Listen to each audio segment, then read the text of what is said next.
Hello friends, welcome back to our channel. இந்த video பார்த்துட்ருக்க எல்லாருக்கும் பெரிய வணக்கம். இந்த வீடியோவில் நம்ம என்ன பார்க்க போகிறோம் அப்படின்னா, இது வந்து ஒரு ஒரு ஒரு விழிப்புணர்வு, ஒரு அவேர்னஸ் மாதிரி இருக்கக்கூடிய வீடியோ. எனக்கு தெரிஞ்ச நான் ஒப்பீனியனை சொல்கிறேன். ஒருத்தருக்கு ஒரு நம்பிக்கை, ஒரு புரிதல் இருக்கும். ஸோ நான் வந்து ஒரு கமெண்ட் வந்து பார்த்தேன். அதை பார்த்தது நான் அவங்களுக்கு ரிப்ளை பண்ணிட்டேன் அந்த சிஸ்டர்ஸ்க்கு தெளிவாக. ஆனால் எனக்கு வந்து மைண்டில் வந்து இந்த கொஸ்டின் ஓடிட்டே இருந்துச்சு. மேபி இந்த சூழ்நிலை வேறு யாருக்காவது இருக்குமா அப்படின்னு நானும் இதை பற்றி கேள்விப்பட்டிருக்கேன். ஸோ அதை பற்றி தான் இந்த வீடியோவில் நம்ம சும்மா பேச போகிறோம். உங்ககிட்ட நான் எனக்கு தோன்றதை நான் சொல்ல போகிறேன்.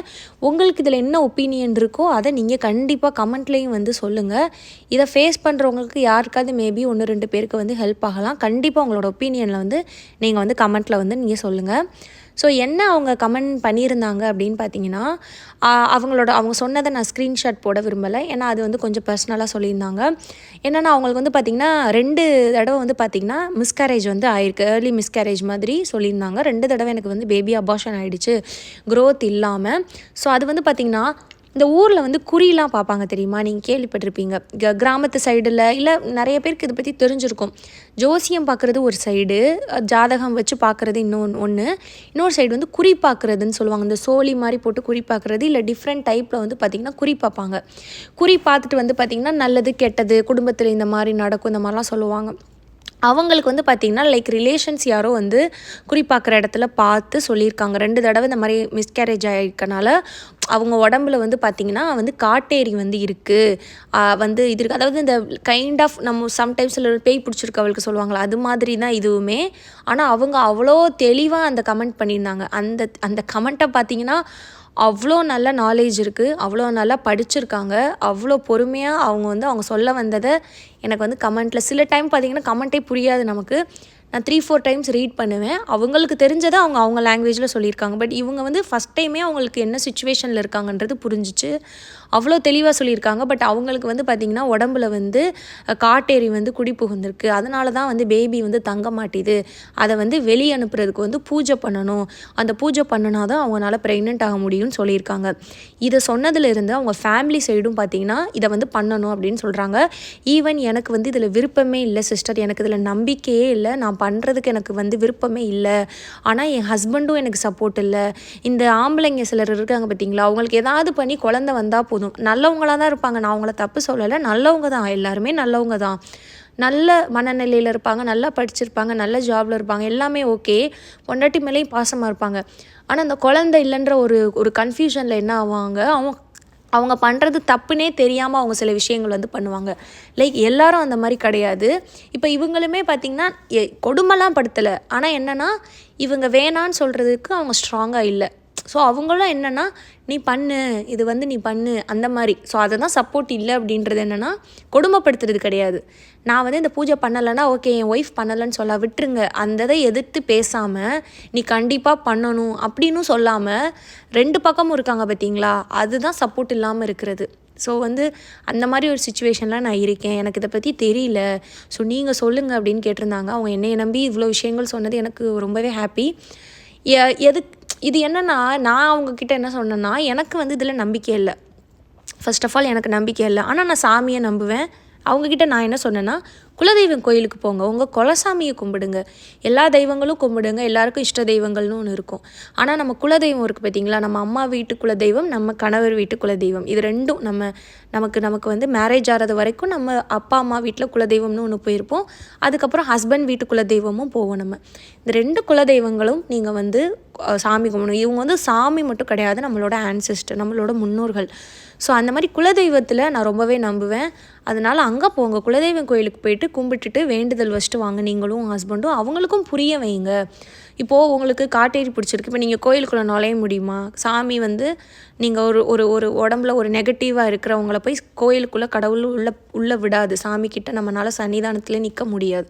ஸோ கோயிலுக்கு போய் ப்ரூஃப் பண்ணுங்கள், நான் வரேன் குலதெய்வம் கோயிலுக்கு, நான் விளக்கு போட்டு நான் பொங்கல் வச்சு நான் சாமி கும்பிட்டு வரேன், எனக்கு என்ன நடக்குதுன்னு பார்ப்போம், கடவுளுக்கு மிஞ்சினது என்ன அப்படின்னு சொல்லிவிட்டு நீங்கள் உங்கள் ஹஸ்பண்ட்க்கு, மாமியாருக்கு, ஈவன் உங்கள் அம்மா இதை சொன்னால் கூட, ஏன்னா சம் இடத்துல பேரண்ட்ஸே இதெல்லாம் வந்து சொல்லுவாங்க. அவங்களுக்குமே வந்து என்னென்னா அவங்களுக்கு புரிதல் இல்லாமல் யாராவது சொல்கிறதுனால இன்ஃப்ளூயன்ஸ் ஆகி உண்மையிலே இது ரீசனாக இருக்குமோ அப்படின்னு கூட பண்ணலாம்.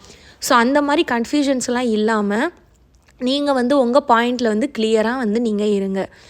இல்லை எனக்கு வந்து பூஜை தான் ஏதோ பண்ணுறன்றாங்க, எதையோ பூஜை பண்ணிட்டு விட்டு போட்டோம், அப்போ தான் சிஸ்டர் எனக்கு டார்ச்சர் இல்லாமல் இருப்பாங்கன்னா, அதில் அந்த பூஜையில் பெருசாக உடன்பாடு இல்லாட்டியும் சும்மா என்னமோ பண்ணுங்க அப்படின்னு ஒரு பூஜை வந்து அட்டன் பண்ணுங்கள். ஆனால் இந்த சாமி இது பண்ணுறது, மந்திரிக்கிறது, இந்த மாதிரி ரொம்ப உங்களை டார்ச்சர் பண்ணுறாங்கன்னா நீங்கள் உங்கள் பாயிண்டில் வந்து ஸ்ட்ராங்காக இருங்க. நான் பண்ண மாட்டேன், அவ்வளோதான் எனக்கு அப்படின்றதுல ரொம்ப ஸ்ட்ராங்காக இருங்க. அபார்ஷன் ஆகிறதுக்கு 2 தடவை உங்களுக்கு மிஸ்கேரேஜ் ஆகிருக்கு, 4 தடவை மிஸ்கேரேஜ் ஆகி ப்ரெக்னென்ட் ஆன ஸ்டோரியெல்லாம் நம்ம பார்த்துருக்கோம். ஸோ மிஸ்கேரேஜ் ஆகிறதுன்றதுக்கும் இதுக்கு சம்மந்தமே கிடையவே கிடையாது. மிஸ்கேரேஜ் ஆகுதுன்றது ரொம்ப இயற்கையான ஒரு நிகழ்வு. இது ரொம்ப காமன் ஆயிடுச்சு இப்போது. நிறைய பேருக்கு வந்து பார்த்திங்கன்னா ஃபஸ்ட் பேபி சம்டைம்ஸ் இந்த மாதிரி ஆகிடுது. அதாவது என்னென்னா அந்த ஏர்லி மிஸ்கேரேஜ், குழந்தை தாங்கும் 1 மாதம் 2 மாதம் கழித்து பீரியட்ஸ் ஆகிடும். இது வந்து ரொம்பவே காமன் ஆகிடுச்சு. இதுக்கு வந்து காரணங்கள் நான் சொன்ன மாதிரி ரீசெண்டாக கூட ஒரு வீடியோ போட்டிருந்தேன். இதுதான் காரணம் அப்படின்னு கிடையவே கிடையாது. யாருக்கு வேணாலும் ஆகலாம். 35 வயசில் ப்ரெக்னென்ட் ஆவாங்க, உடனே ப்ரெக்னென்ட் ஆகி ஹெல்த்தியாக குழந்தை பெற்றுப்பாங்க. 22 வயசில் ப்ரெக்னென்ட் ஆவாங்க, ஃபஸ்ட்டு மந்தில் மிஸ்கேரேஜ் ஆகும். ஸோ இது ஏஜ் கூட இதுக்கு நம்ம சொல்ல முடியாது, யாருக்கு வேணாலும் ஆகலாம். அதனால் நீங்கள் வந்து இதையும் உங்களை கில்ட் பண்ணிக்கிறது, இந்த மாதிரி யாராவது சொல்கிறாங்கன்னா இதெல்லாம் நம்பாமல் பொறுமையாக ட்ரை பண்ணுங்கள். நல்லா கருமுட்டை க்ரோத் ஆகிறதுக்கு, நல்ல ஹெல்த்தாக இருக்கிறதுக்கு ஃபோலிக் ஆசிட், கீரைகள், விட்டமின்ஸ் இருக்கும் விட்டமின் சி, டி இருக்கக்கூடிய உணவுகள் நிறைய நெட்டில் சர்ச் பண்ணி பாருங்கள். நம்ம வீடியோஸும் நிறையா போட்டிருக்கேன். அந்த மாதிரி உணவுகள் எடுங்க. ஹஸ்பண்ட்க்கு மார்ஃபாலஜின்னு ஒரு டெஸ்ட் பண்ணுவாங்க. அதில் ஸ்பெர்மோட இது தரம் வந்து நல்லா இருக்கா, குவாலிட்டியான ஸ்பெர்ம் தான் நல்லா இருக்கா. ஒரு ஸ்பெர்முக்கு தலை சரியாக இல்லை, ஆனால் அது நல்லா நீந்துது, அது நீந்தி போய் உள்ளே எக்குள்ளே போயிடுச்சு, அப்போ பேபி ஃபார்ம் ஆகுது, அந்த பேபி ஹெல்த்தாக இருக்காது. ஸோ ஃபார்ம் ஆகும், ஆனால் அது வந்து இம்ப்ளான்ட் ஆகாது. இந்த மாதிரிலாம் நடக்கும் மிஸ்கேரேஜ் ஆகிறது. ஸோ மார்ஃபாலஜி கரெக்டாக இருக்கான்றதை நீங்கள் செக் பண்ணி பார்க்கணும். இந்த மாதிரி ஏர்லி மிஸ்கேரேஜ் ஆகிறதுக்கு ஸ்பெர்மு ஒரு ரீசனாக இருக்கலாம், எக்கோட குவாலிட்டி லோவாக இருக்கிறது ஒரு ரீசனாக இருக்கலாம், எந்த ரீசனும் இல்லாமையும் ஆகலாம். ஸோ நம்ம ஒரு ட்ரேக்காக மார்ஃபாலஜி, எக்கு குவாலிட்டிக்கு இம்ப்ரூவ் ஃபுட்டு, டேப்லெட்டு, சத்து மாத்திரை இதெல்லாம் எடுத்துகிட்டு நீங்கள் பிளான் பண்ணலாம். இதை தான் நீங்கள் பண்ணணுமே தவிர இந்த மாதிரி யாராவது சொன்னாங்கன்னா நீங்கள் ரொம்ப ஸ்ட்ராங்காக இருங்க. அதே மாதிரி சிலர் வந்து பார்த்திங்கன்னா ஜாதகமும் சொல்லுவாங்க. எனக்கு வந்து இது வந்து நிறையா இடத்துல நான் பார்த்துருக்கேன். இவங்க இன்றைக்கி நான் இப்போ சொல்கிறேன்ல இந்த வீடியோ, இது வந்து இந்த கைண்ட் ஆஃப் வீடியோ கமெண்ட் நான் ஃபஸ்ட் டைமில் அன்றைக்கி அந்த சிஸ்டர் சொல்லி தான் பார்த்தேன். ஆனால் ஜாதகம் ரிலேட்டட் கமெண்ட்டு நான் நிறைய தடவை பார்த்துருக்கேன். எனக்கு வந்து ஜாதகம் வந்து நாங்கள் பார்க்க போனோம், அதில் வந்து எனக்கு இன்னும் 5 வருஷத்துக்கு குழந்தையே இல்லைன்னு சொல்லிட்டாங்க சிஸ்டர், 5 வருஷம் கழிச்சு தான் எனக்கு குழந்தை பிறக்குமா அப்படின்னு கமெண்ட் பார்த்துருக்கேன். இல்லைனா 3 வருஷம் கழிச்சு தான் எனக்கு குழந்தை பிறக்குமா, இப்போ நாங்கள் ட்ரீட்மெண்ட் போனாலும் வேஸ்ட்டுன்னு சொல்கிறாங்க, நான் என்ன பண்ணேன்னு. இதெல்லாம் பார்த்தீங்கன்னா நம்பவே நம்பாதீங்க. ஜாதகத்தை இந்த மாதிரி விஷயங்கள் நம்பாதீங்க. குழந்தை எப்போ பிறக்கலைன்றது வந்து நம்ம கையில், ஜாதக கையிலலாம் கிடையாது. அது பிறக்கும்போது அது பிறக்கும், அந்த மாதிரி தான் ஒன்று. ஸோ நீங்கள் ஜாதகத்துக்கு 3 வருஷம் சொல்லிட்டு அதுக்குன்னு நீங்கள் 3 வருஷம் பேபிக்கு பிளான் பண்ணாமல் நமக்கு 3 வருஷத்துக்கு பேபி வராது அப்படின்னு நீங்கள் இருக்க முடியாது. சரி இப்போ உங்களுக்கு 3 வருஷம் சொல்லியிருக்கு, சரி ஓகே, நீங்கள் உங்கள் ஹஸ்பண்டும் நீங்கள் பேபிக்காக மட்டும்தான் சேருவீங்களா, நீங்களும் உங்கள் கணவரும் சந்தோஷமாக இருக்கும்போது உங்களுக்கு அடுத்த மாதத்தே குழந்தை தங்கிச்சு, அப்போ போய் அந்த ஜாதக கரெக்டாக கேட்டால் என்ன சொல்லுவார். ஸோ ஜாதகம்ன்றதெல்லாம் நீங்கள் அதெல்லாம் நம்பி ஒரு துவண்டு போகாதீங்க. நம்ம ஜாதகத்தில் நமக்கு லேட்டாக தான் குழந்தை வரும்னு சொல்லியிருக்காங்க அப்படின்னு நீங்கள் ஒரு முடிவுக்கு வந்து ஸ்ட்ரெஸ் ஆகாமல் அதெல்லாம் நம்பாதீங்க. உங்களுக்கு வீட்டில் இருக்கவங்க பார்க்கணுன்னு சொல்கிறாங்கன்னா அவங்க ஆறுதலுக்காக போய் பாருங்கள், ஆனால் நம்பாதீங்க. இப்போ எங்கள் ஃபேமிலியில் இருக்கவங்களுமே பார்த்திங்கன்னா ஜாதகம்லாம் பார்ப்பாங்க, அடிக்கடி பார்ப்பாங்க. என்கிட்ட வந்து சொல்லுவாங்க எல்லாமே, உங்களுக்கு இது நடக்க போதான், இந்த வருஷத்தில் உங்களுக்கு சூப்பராக ஒன்று நடக்க போதான் அப்படின்வாங்க. அதையும் நான் நம்ப மாட்டேன். ஆஹா நமக்கு ஏதோ ஒன்று நடக்க போகுது இந்த வருஷம், சூப்பர், ஃபினான்ஷியலாக நம்ம பெரிய ஆள் ஆகலாம் அப்படின்னு சொல்லுவாங்க. அதையும் நான் நம்பி சந்தோஷப்பட மாட்டேன். அதுக்கப்புறம் பார்த்திங்கன்னா என்னோடய ராசி வந்து கடகம். இந்த கடகத்துக்கு வந்து இப்போ இந்த 7 இது நடக்குது, இந்த இது இந்த மாதம் வரைக்கும் உங்களுக்கு, இந்த மாதம் வரைக்கும் உங்களுக்கு வந்து நல்லது இல்லை, ரொம்ப கவனமாக இருக்கணும் அப்படின்னு சொல்லுவாங்க. அதையும் நினச்சி நான் கவலைப்பட மாட்டேன், ஐயோ நம்ம கேர்ஃபுல்லாக இருக்கணும் போலன்னு. நான் 2மே பண்ண மாட்டேன், நடக்கிறது தான் நடக்கும். நல்லது இப்போ ஜாதகத்தில் நல்லது சொல்லிட்டாலும் நான் அதை மைண்டில் ஏற்றிக்க மாட்டேன், கெட்டது சொன்னாலும் நான் மைண்டில் ஏற்றிக்க மாட்டேன். அதே மாதிரி தான் நீங்கள் போய் பார்க்குறதுனா அது அவங்க நம்பிக்கை. நம்ம உட்காந்துக்கிட்டு வந்து நான் அதெல்லாம் பார்க்க மாட்டேன் அப்படின்னு நம்மலாம் பேசுனா யாருக்கும் புரியாது, நம்ம திமிராக பேசுகிறோம் அப்படின்னு நினப்பாங்க. அதனால அவங்க பார்க்குறவங்க பார்க்கட்டும், அவங்க சொல்கிறவங்க நீங்கள் இந்த கதையில் வாங்கி இந்த கதையில் விட்டுருங்க. உங்கள் மனசுக்கு நம்பிக்கையாக நீங்கள் ஹோப்போடு ட்ரை பண்ணுங்கள், சரியா?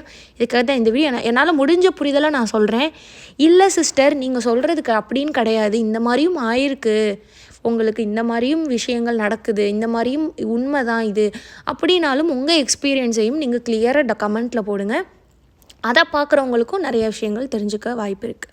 ஸோ இதுக்காக தான் இந்த வீடியோ. உங்களுக்கு வேறு ஏதாவது டவுட் இருக்குன்னா கண்டிப்பாக கமெண்ட்டில் கேளுங்க. என்னோடய பேர் ஸ்ரீஜா. அண்ட் இந்த வீடியோ பார்த்த எல்லாருக்கும் ரொம்ப நன்றி.